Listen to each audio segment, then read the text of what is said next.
My girlfriend dumped me because her friend said I wasn't in her league. But when she came back begging that night, my next move left her speechless. I'm a 28-year-old guy from a small town in the Midwest, and I've been holding on to this story for a while. I guess it's time to get it all out. I want to talk about my ex, Amelia, and how things unraveled between us. This all started back in high school, so let me take you there first. Amelia and I met during sophomore year. She wasn't the loud attention-seeking type like a lot of other girls in our grade. She was more of the quiet keep-to-herself kind of person. But once you got her talking, she had this way of lighting up, like she had a million dreams in her head all trying to spill out at once.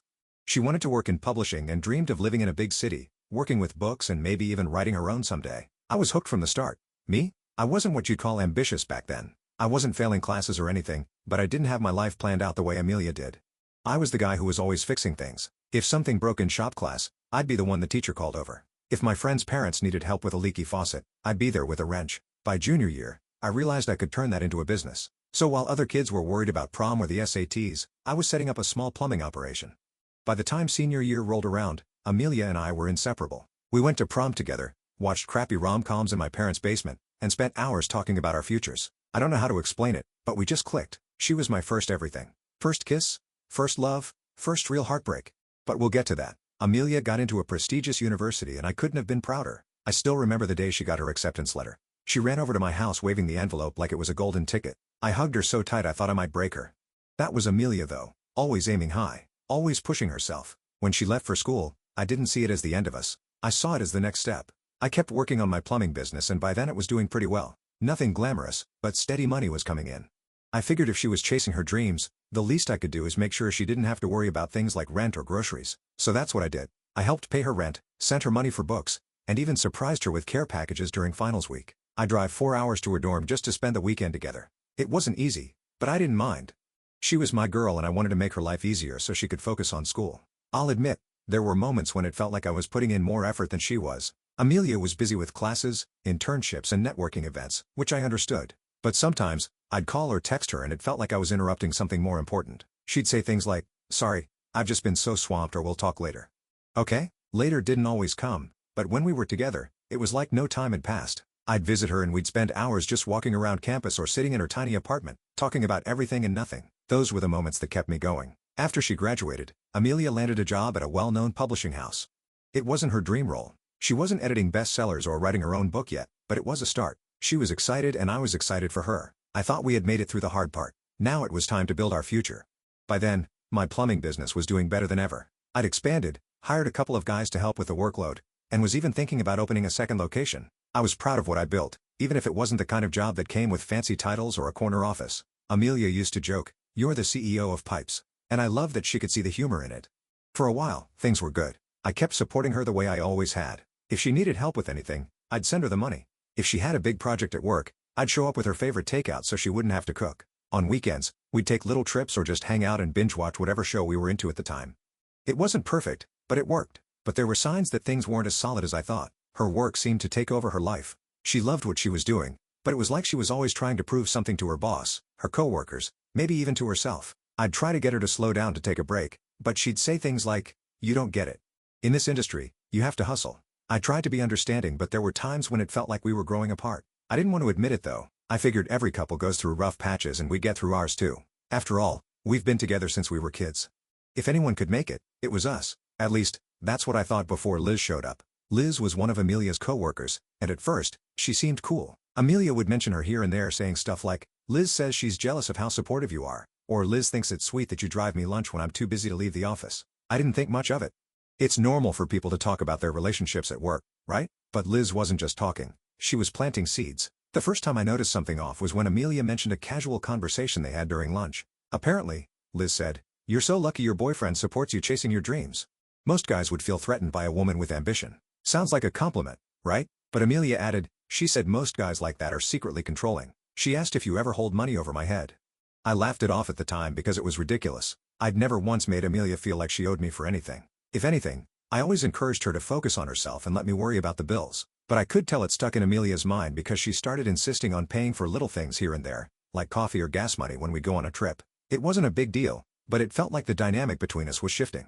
Then came the criticisms. Liz was always finding something wrong with what I did, no matter how thoughtful or kind it was. One day, I surprised Amelia at work with her favorite sushi because she'd mentioned skipping lunch to finish an assignment. She texted me later thanking me, but then added, "Liz said it was sweet, but she thought it was weird you didn't ask what I wanted first." I was confused.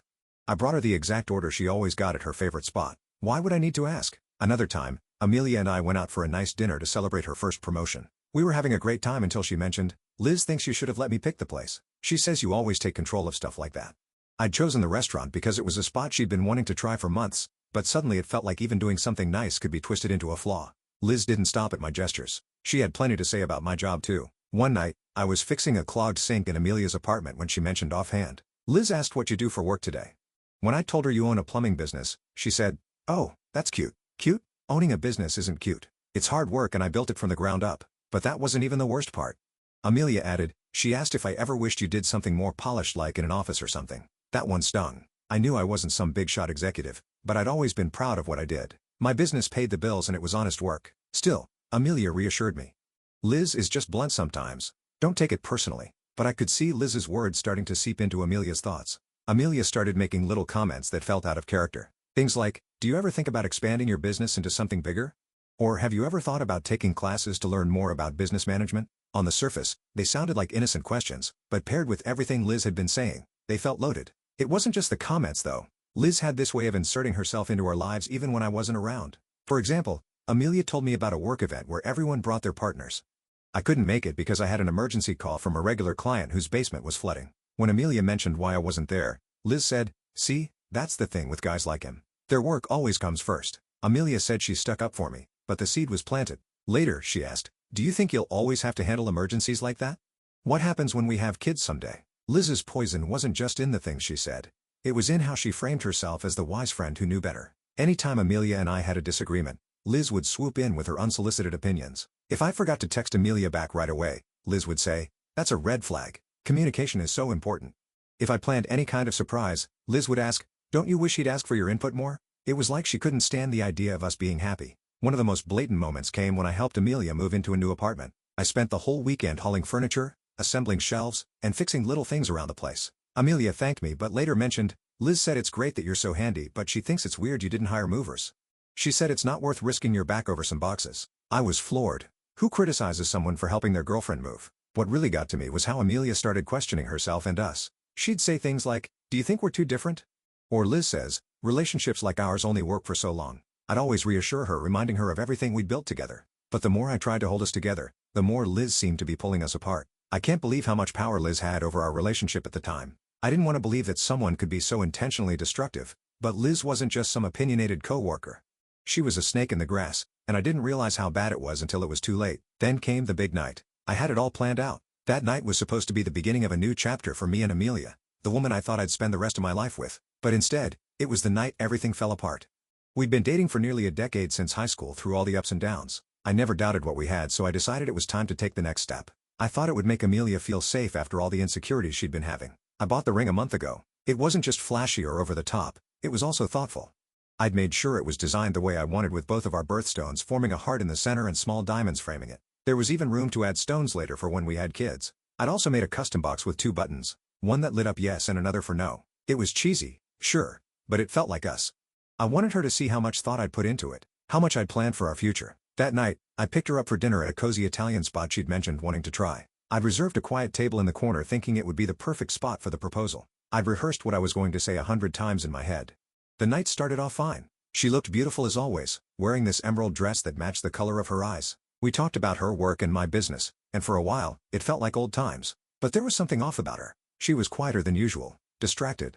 Almost like her mind was somewhere else. Halfway through the meal, I reached for the small box in my pocket. My palms were sweaty and my heart was pounding. I was about to pull it out when she cleared her throat and said, "I need to talk to you about something." I froze, hands still in my pocket.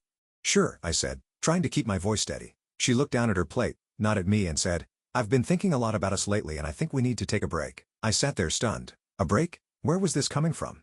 "What do you mean a break?" I asked. She finally looked up, her eyes already watery. "I don't know if this is working anymore. I feel like we've been drifting apart and I need time to figure out what I want." She hesitated. "Liz says we're mismatched. She thinks I'm holding myself back." The words hit me like a punch to the chest. For a moment, I couldn't even speak. This was the woman I'd spent nearly half my life with. The woman I was planning to propose to that very night. And now she was saying she didn't know if she wanted me anymore. I took a deep breath and pulled the box out of my pocket. I didn't open it, just held it in my hand and looked at her. "Do you see this?" I said, my voice calm but firm. Her eyes widened when she realized what it was. "Is that yeah?" I said.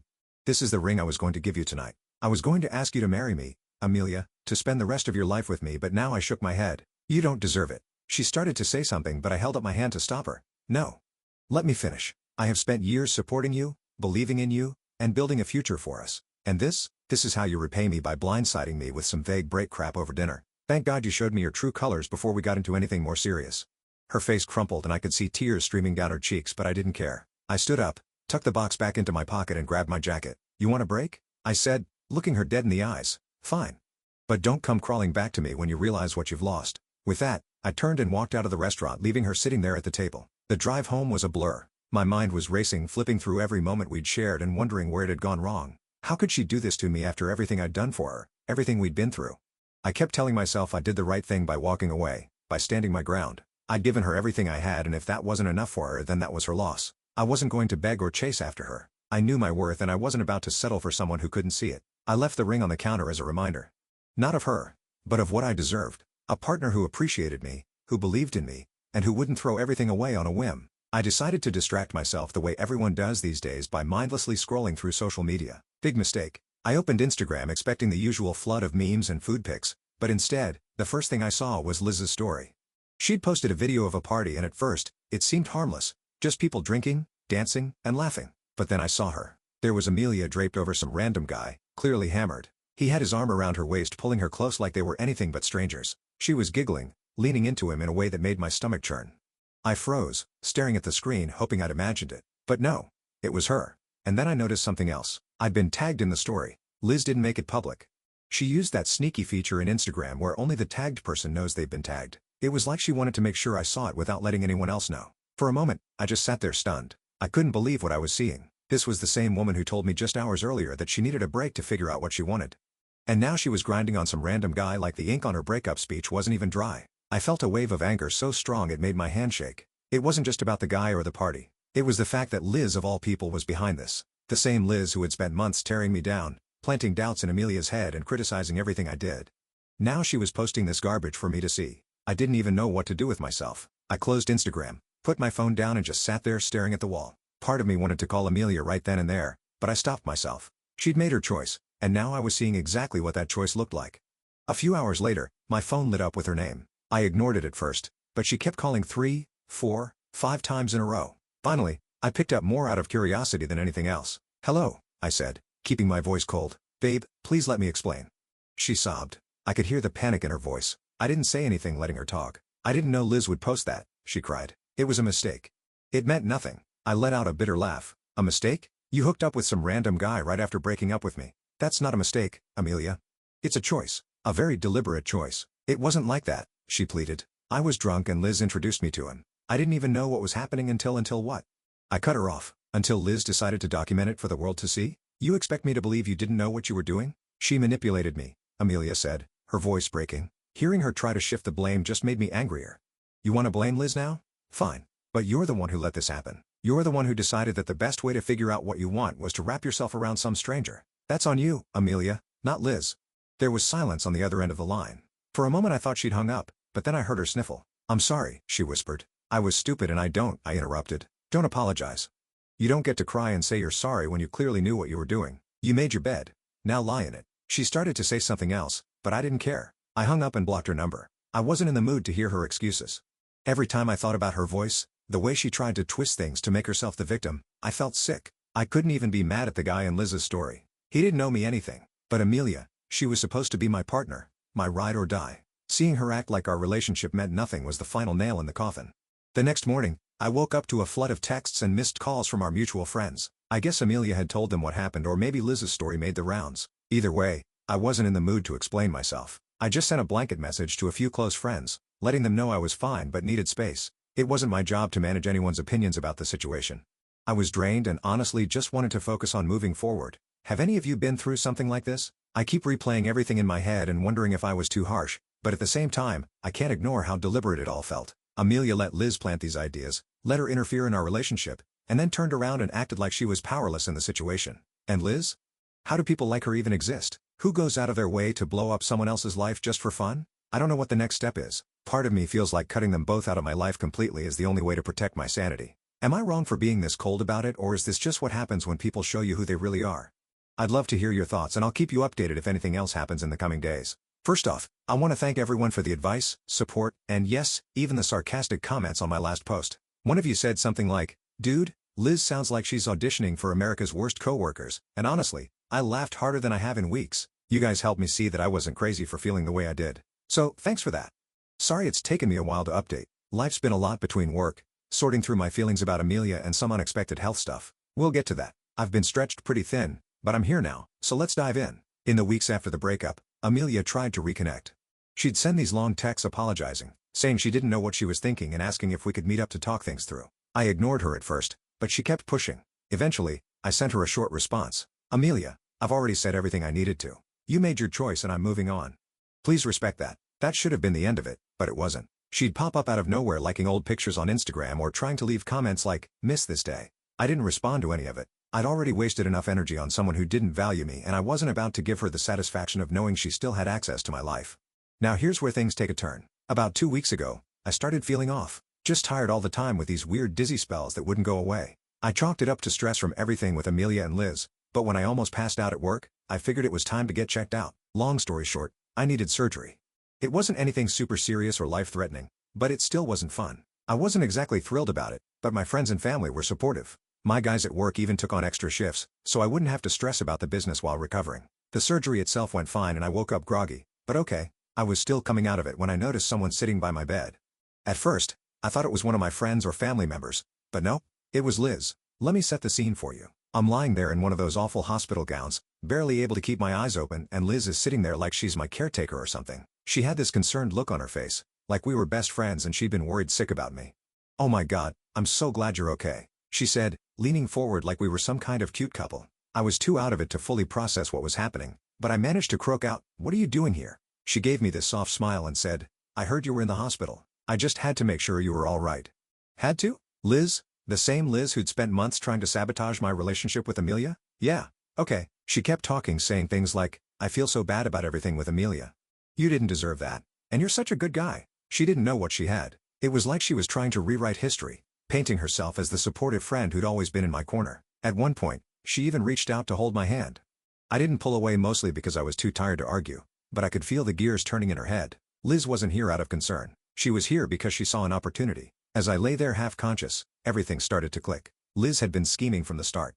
The little comments she made to Amelia, the constant criticisms of me, the way she inserted herself into our relationship, it was all part of some twisted plan. And now, with Amelia out of the picture, she was trying to slide her way into my life. It's funny how clear things become when you're stuck in a hospital bed with nothing else to do but think. Liz wasn't just a bad friend or a toxic coworker. She was manipulative, calculated, and selfish. She didn't care about me or Amelia. She cared about getting what she wanted, no matter who she had to hurt along the way. Here's the thing about people like Liz. They think they're smarter than everyone else. They think they can manipulate and scheme their way into whatever they want without anyone catching on. But she underestimated me. I have a plan for Liz. I'm not going to say too much right now because I want to make sure it plays out exactly how I envision it. Just know that once I'm fully recovered, she's going to learn what it feels like to be outplayed. So stay tuned, Reddit. I'll update you when the time is right. Let's just say Liz might regret ever stepping foot into that hospital room. Thanks again for all the support. Your advice has been a huge help. And honestly, reading your comments has kept me sane through all this. I'll be back soon with another update. Until then, wish me a speedy recovery. First of all, wow, the response to my last post was insane. I didn't expect so many of you to get invested in this whole situation, but here we are. Thank you for the advice, support, and hilarious comments. I saw someone say, "Liz sounds like the type of person who'd fake being nice to adopt a cat just to post about it on Instagram," and I couldn't agree more. You guys really get me. I know a lot of you wanted to know what my plan was, so buckle up. Things played out almost exactly how I hoped, and let me just say, it was satisfying. After I was discharged from the hospital and started feeling better, Liz didn't waste any time. She texted me almost every day, starting with these super casual just checking in messages. Stuff like, "Hey, hope you're feeling okay," or "Let me know if you need anything. I'm here for you." At first, I ignored her. I mean, I wasn't stupid. I knew what she was doing. But after a while, I realized that playing along might actually work in my favor. So I started replying. Not too much. Just enough to keep her on the hook. "Thanks for checking in. I'm doing all right. Appreciate it. Recovery's been slow, but I'm getting there." Liz ate it up. Her texts got longer and more personal, filled with things like, "You're such a strong person and I don't know how Amelia ever let you go. She started dropping little hints about how she'd always thought I deserved better and how much she admired me. At one point, she even sent me a picture of a casserole she'd made saying, "I'd love to bring this over if you're up for company." I declined obviously, but it was clear she was trying to worm her way in. The real shift happened about 2 weeks after I got out of the hospital. Liz called me out of nowhere saying she'd just been thinking about me and wanted to hear my voice. I could practically hear her laying it on thick, talking about how worried she'd been during my surgery and how she'd prayed for me. "Thanks, Liz," I said, keeping my tone neutral. "That means a lot." Then she hit me with, "I feel like this whole thing has brought us closer, you know? Like, it's made me realize how much I care about you." I almost laughed. She didn't care about me. She cared about winning. But instead of shutting her down, I leaned into it. "Yeah, I guess it has," I said. That one sentence was all it took. Liz went full throttle after that, texting me constantly, calling me babe in messages, and even suggesting we hang out sometime soon. The thing about Liz is that she's predictable. She thought she was being slick, but everything she did just made her intentions clearer. It wasn't about me, it was about her ego. She wanted to prove she could get me, just like she'd tried to ruin what I had with Amelia. So I let her think she was winning. I started texting her back more often, dropping compliments here and there, and even agreeing to meet up. At that point, I knew she thought she had me wrapped around her finger. When we finally hung out, Liz was all over me. She kept touching my arm, laughing at every little thing I said, and dropping hints about how much she valued honesty and loyalty in a relationship. It was honestly exhausting to watch her try so hard, but I played along. Eventually, one thing led to another, and yeah, we hooked up. I'm not proud of it, but it was part of the plan. The next morning, I didn't text her back, or the day after that, or the day after that. Liz, of course, started blowing up my phone. "Hey, everything okay? Did I do something wrong? Can we talk?" She called me at least a dozen times, left voicemails, and even sent me a few messages on Instagram. By the end of the week, I had a collection of frantic texts and missed calls from her, all begging me to give her a chance. That's when I made my move. I screenshotted every single text she sent me along with a few of the voicemails where she was practically sobbing about how much she cared about me. Then, I sent them to Amelia in one big batch. No explanation, no message, just the screenshots. Once they were delivered, I blocked them both on everything. I know some of you are probably thinking, "Dude, that's harsh," but hear me out. Liz had been playing games with my life for months, tearing apart my relationship and manipulating everyone around her. By sending those screenshots to Amelia, I wasn't trying to get her back or start drama. I just wanted the truth to come out. Amelia needed to see who Liz really was and how far she was willing to go to get what she wanted. I wanted Amelia to see what she'd thrown our relationship away for. And honestly, blocking Liz felt incredible. I felt like I was in control again. Like I wasn't just reacting to the chaos she caused. Now I'm sitting back and watching the fallout. Liz wanted control, and instead, I turned the tables. Amelia and Liz might have their own reckoning to deal with now, but I'm done playing their games. And trust me, Reddit, this isn't the last you'll hear from me. Let me recover fully. I'll give them both time to process, and I'll feed you with the update soon. I promised I'd keep you updated, and oh boy, things escalated fast. Apparently, my little move, sending all of Liz's frantic messages to Amelia, set off a chain reaction I couldn't have planned better if I tried. Here's what I heard through the grapevine. Amelia didn't take kindly to finding out that Liz, her supposed friend, had been scheming behind her back. She confronted Liz at work and things went from 0 to 100 real quick. From what I've been told, it started with Amelia demanding an explanation, asking Liz why she'd tried to sabotage our relationship and then swoop in after the breakup. Liz being Liz tried to play innocent. She claimed I was the one pursuing her and that Amelia was overreacting. But Amelia wasn't buying it. Someone who works with them told me the argument got so loud that the manager had to step in. But it didn't stop there. Apparently, Amelia called Liz out in front of their coworkers, accusing her of being manipulative and trying to ruin her life. Liz fired back, and before anyone could stop them, things got physical. I don't have all the details, but I know it ended with both of them being escorted out by security. The aftermath, they were both fired. Honestly, I don't feel bad for either of them. Liz got exactly what she deserved and Amelia, well, I can't say she's completely innocent in all this either. She let Liz worm her way into our relationship, and by the time she realized how toxic Liz was, the damage was already done. I don't know what's next for them, but I'm staying far, far away from the drama. I feel like I'm finally in a place where I can breathe. Anyway, that's all for now. Thanks for sticking with me through this mess. I'll keep you posted if anything else comes up, but for now, I'm just enjoying the peace. It's been a while and honestly, I thought I'd have nothing left to share. I figured the whole Liz and Amelia drama was over and I could finally just move on with my life. But, of course, people like them don't go quietly. A week after the fallout at their job, Amelia showed up at my door. She looked like a mess. Eyes puffy from crying, hair thrown up in a lazy bun, like she didn't even bother trying to look put together. Liz planted all those doubts, she said. She made me think you weren't good enough, but it was all her. I see that now. Please, let's fix this. I just stood there letting her talk. I wasn't angry anymore. I was done. When she finally stopped, I told her, Amelia, I gave you everything and you threw it away. You let someone like Liz tear us apart and now you want to come back? I can't do this anymore. I've moved on. She begged, even cried, but I didn't budge. I wished her the best and closed the door. The very next day, as if on cue, Liz tried her luck. She sent me this long text, first from a random account I didn't recognize, saying how sorry she was and how she'd made mistakes, but was willing to do whatever it took to make things right. I ignored it, so she showed up uninvited. All smiles and fake sweetness. "I know I messed up," she started. "But I know you care about me. We could make this work. I see that now." I didn't even let her finish. I looked her dead in the eye and said, "You both made your choices. Now live with them." Then, I walked back inside and shut the door in her face. That was the last time I saw either of them. Since then, life has been peaceful. My business is thriving. I've even expanded it and hired more people. I've been spending more time with my friends and focusing on myself, which has been long overdue. And, yeah, I've started dating someone new. She's amazing, down to earth, kind, and most importantly, she actually appreciates me for who I am. She doesn't care that I run a plumbing business instead of sitting behind a fancy desk in some corporate office. She's supportive, honest, and makes me feel like I'm enough exactly as I am. As for Amelia and Liz, last I heard, they're both still jobless and blaming each other for everything. Mutual friends say they barely speak now, and when they do, it's just to throw insults. I'd be lying if I said I wasn't a little amused by the irony of it all. They destroyed each other trying to come after me, and I walked away without a scratch.